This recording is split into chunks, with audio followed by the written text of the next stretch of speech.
and welcome to Tips with Andrew. Excuse me. I am Andrew Sapiano. Thank you so much for joining me on this happy Wednesday. Yes, happy hump day. Get my days all confused now because we got Good Friday coming up, which means a long weekend's coming. So got to kind of remember all my days here. Happy hump day. Hope you guys are having an awesome week so far. Hope you guys are rocking out whatever you're planning. Like I said, long weekend coming up, so I hope you guys are excited for that. I know I am. I love long weekends. I don't know, maybe I'm just crazy that way. Quick update before we get started. I am in the finishing touches of putting together a weight loss course for beginners. If you are interested in getting early bird access or you know of somebody that's interested, definitely drop me a comment, send me a message, and we'll get you rocking and rolling. Tons of cool stuff that comes along with that.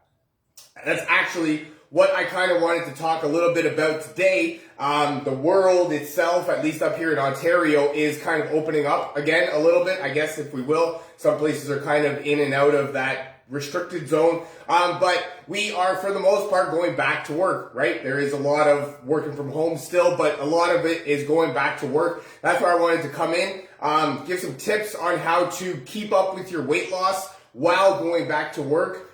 Sort of losing weight while going back to work. And, as much as we want to be great and do stuff that we can, and when we have all this extra time, work takes priority pretty much over everything in our lives. That's where the paycheck comes from. So we need to go to work, and but when we go to work, that takes away from some of our time at home, away from some of our sort of drive, will, determination, if you will, to keep up with our weight loss goals. And let's get real here. When we go to work, we come home and we're tired. And at the end of the day, with the last thing that we really is on our mind is good nutrition, right? Proper exercise, taking care of ourselves. So that's where I wanted to come in, give some sort of tips that help me sort of lose weight, right? Maintain weight, if you will, while going back to work and working a full-time job. And I wanted to give them to you. Hopefully they help you like they help me. Let's get right into it. So, excuse me.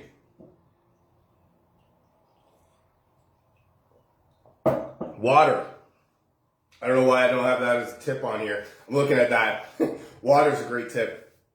But tip number one on how to lose weight when going back to work is to make a commitment. You need to commit to yourself, to your weight loss, right? Your weight loss goals, your weight loss journey, your total overall wellness. You need to make that commitment, because without that commitment, right, when things get a little bit hard, I know for me personally, I mean, come Wednesday, Thursday, and like day shift, my schedule at work is really sort of messed up. We go time day shift and night shift, right? So we're sort of on and off our schedule like that. So for me, my sleep schedule gets really messed up really easily, right? So right, Wednesday, Thursday comes along, Friday is kind of whatever because it's Friday. But you're getting really tired, you're getting really groggy, you're getting really overwhelmed, right? Not everything's going your way. Your weight loss plan that you wanted to start, or your diet, right, that you plan on sticking to this time, this time it was going to be different, but now the boss is sort of getting on your back, and stuff's not going your way at work, and traffic was a nightmare today, and there's so many excuses that'll come up. There's so many things that will go wrong in your life if you let them, right? If you don't take a proactive approach in it, if you will. So that's where you need to come back to your commitment, your overall dedication to looking great, right? Feeling great, losing weight, getting back into shape. There's so many things that can derail us, right? And it's not really that hard to lose weight while going back to work if you have a commitment, right? If you're committed to losing weight, to doing the things that it needs to be done in order to lose weight, right? I talked about the 80-20 rule. 80% of your results, right, come from 20% of your actions.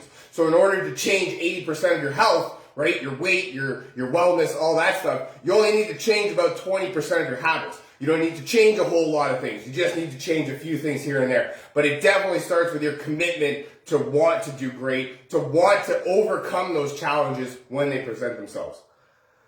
Tip number 2 is to eat more protein. Protein is considered a macronutrient. What that means is that your body needs an excessive amount of it on a daily basis. You should be aiming for roughly 30% of your caloric intake be from protein. Basically, what we're looking for, protein actually sends a signal to the brain, signifying that you're full, right? So when you're eating protein, your brain is actually getting signaled from your gut, right? So if you're at all familiar with your gut, they talk about your gut being your second brain, right? So your gut actually sends signals to your brain with the protein signifying, hey, we're full. Like, don't send us anymore, right? Retreat. We don't need any more. We don't want any more. We're kind of full. We're full over here. We got what we needed. We don't need any more. But that's where, when you're talking about a diet, a lifestyle change, any sort of thing, wellness routine, whatever you want to call it, right? Protein is kind of like a number one thing that you want to focus on, because protein actually helps keep you fuller for longer. And depending on the type of protein that you're intaking, it actually does wonders for your overall body health. So that's why, what are we talking? White meat, chicken breast is great for protein, low calories, all sorts of that stuff. Fish is great for heart health, cardiovascular, great for your brain health. It's got nice omega-3 fatty acids in it. Lentils, beans, quinoa is a great one for, if you're looking for a base type thing. So that's where we can really see that incorporating protein into our daily diet, right, into our day-to-day basis, isn't hard if we actually take into a little consideration on what we're doing. That's why we want to have a little bit of serving of the grains, right? A little bit of our proteins and a little bit of our vegetables, and have them sort of combine together to make, to keep us full, to send signals to our brain, signifying that we're full, we don't need any more food, and, we can stay in that full state for a longer period of time.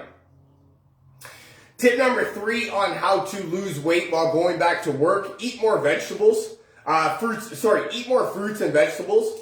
What you want to aim for roughly is about 7 servings of fruits and vegetables per day. I believe that I read something somewhere that you need about 14 servings of fruits and vegetables per day in order to get the recommended vitamins and minerals that your body needs to produce on a daily basis. I mean,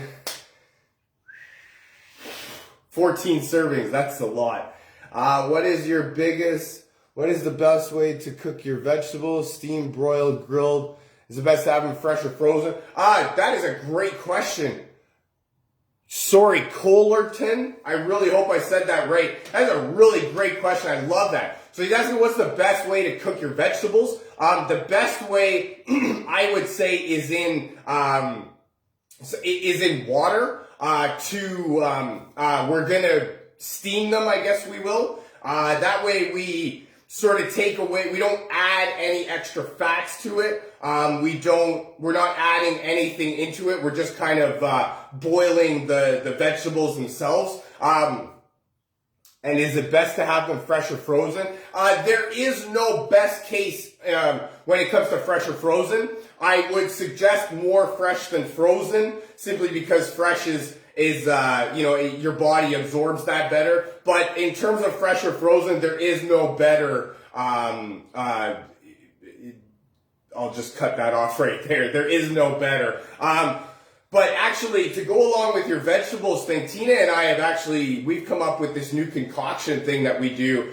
We just basically throw all of our vegetables into a baking dish and then throw some seasoning on that, right? Some spices. And then from there, we throw a little bit of olive oil and then just a touch of vinegar to sort of kind of bring all the flavors together. And that we put in the oven, and we actually bake that, I don't know, 350, maybe 400 degrees for about 20 minutes. And that way that way it gives us a whole, basically almost a week's worth of vegetables in the one serving. That really helps us to meal prep. It helps us to have vegetables ready on the go for the week, so that we only really have to worry about making our meats and our proteins. It just gives us one less thing to worry about when we're cooking. I love that question. Thank you very much for your input and your and you're asking your questions. That was awesome. Thank you so much.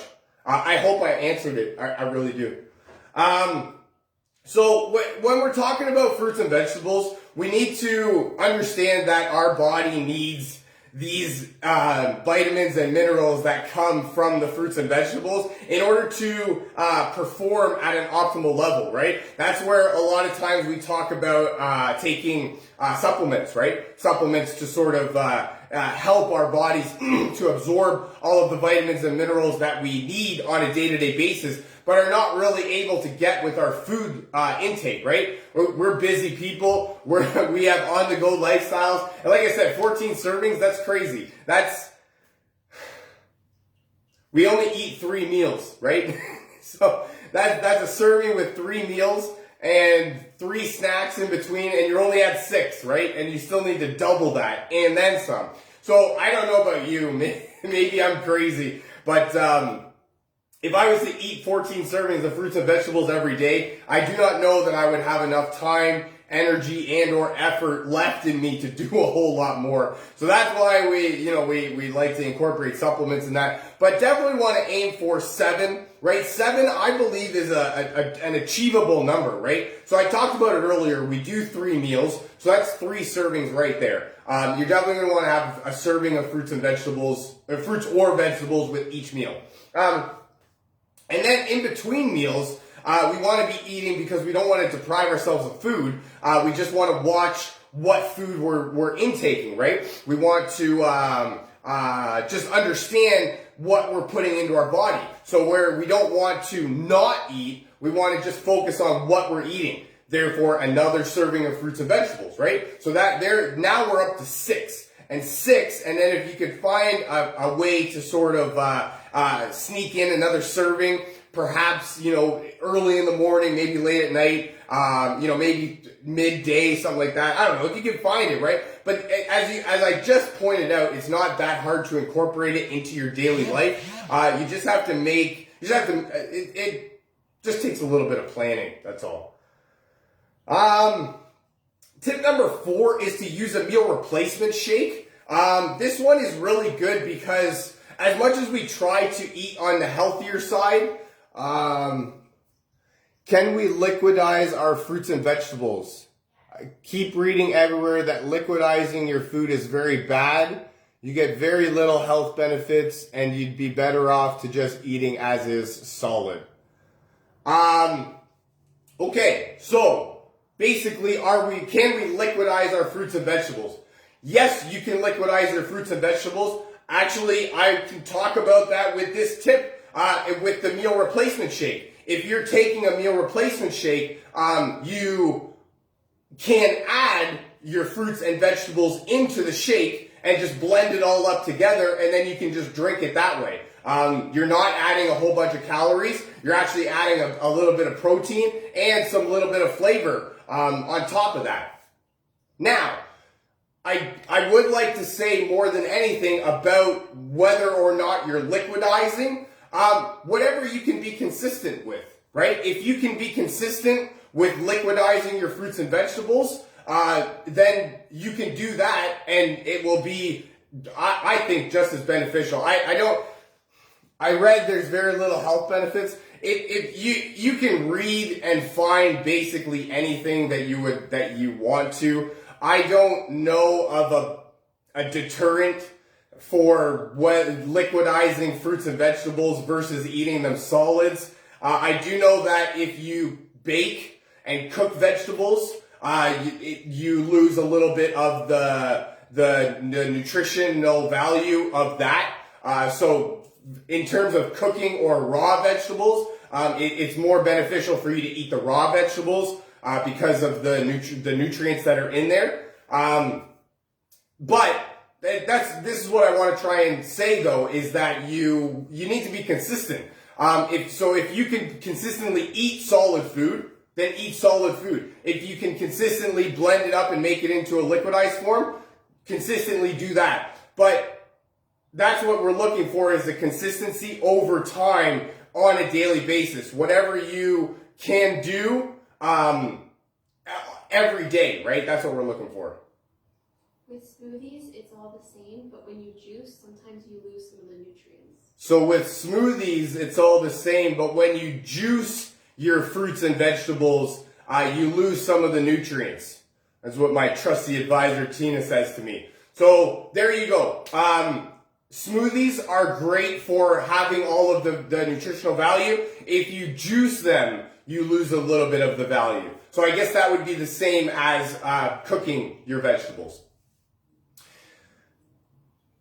I hope that answered your question. I really do. Thank you for your participation. This is awesome. Coloratone. I really hope that I said your name right. This is awesome. I love it. I love the attention that we're paying over here. Yes, that's awesome. Thank you for your questions. This is great. I know there's a lot of people that are going to love these answers. They have the exact same questions, I'm sure of it. So when we're talking about meal replacement shakes, right? I actually love this one. So that's another way that you can incorporate a serving of your fruits and vegetables. You can just juice it all up together and have it in a smoothie just like that. But for me personally, Tina and I, we used to work for a health and wellness company that sold meal replacement shakes. And what we found was really a great idea was to make the shake into meals, right? We make it into food. So we would be cooking muffins, we'd be cooking brownies, cookies, pancakes we would make it into, popsicles, right? Lollipops, freezies, all sorts of stuff we would make with this, with the meal replacement shake. And then that way, it's actually exciting for us to eat it. And it's not a whole lot of calories that we're adding into our diet. And it can be used as a whole meal and not really do anything bad for us in terms of, calorie counts and all that stuff. So, and meal replacement shakes are a great way to lower your calorie count, right? What was it? If you cut out 500 calories a day, that equivalates to 1 pound a week. So, I mean, a meal replacement shake, maybe it can't help you cut out 500 calories, but I can guarantee you're going to cut out at least 200 or 300.